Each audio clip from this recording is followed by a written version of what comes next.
There are many things in my life that are not the way that I wish they would be, and nothing good ever happens by accident. It happens intentionally. I've already quoted the scripture before on one of these videos that a dream cometh through the multitude of busyness. If you want something to happen, you've got to get to work.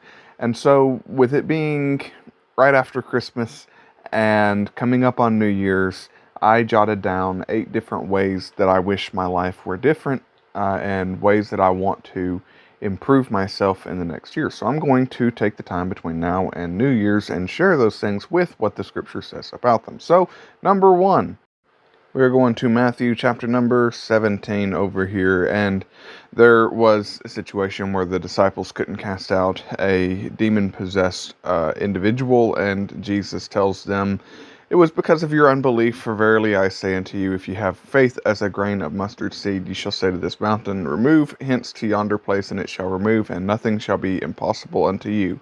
Howbeit this kind goeth not out, but by prayer and fasting." There are so many places in Scripture that could illustrate the importance of prayer. We could go to the armor of the Lord, where at the end of this list of all of these different armor pieces, the apostle says that we ought to be praying, and that prayer really kind of binds the armor of God together. But I chose Matthew chapter number 17 because it illustrates how that without prayer, we cannot move mountains. And those things that seem like immovable objects in our life that God tells us we can do something about, He tells us the means through which we can do something about them, being prayer and fasting. We don't really talk about fasting very much nowadays. It's very much a scriptural principle and concept, and it goes hand in hand with prayer. But my prayer life has always struggled, and I think this might be just kind of how my brain is wired. To illustrate this, I can say that most of my videos that I do, I have to record like 15, 20, 30 takes. Something like that. Because I want to rehearse everything and I want to get my words exactly right. I'm not a great communicator.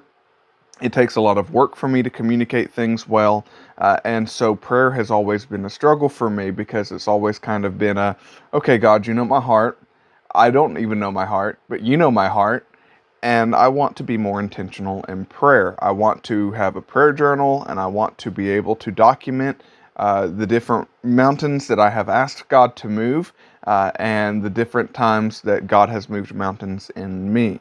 So, anyway, in 2026, I want to be a better man of prayer because without prayer, I can do nothing. So, there's number 1.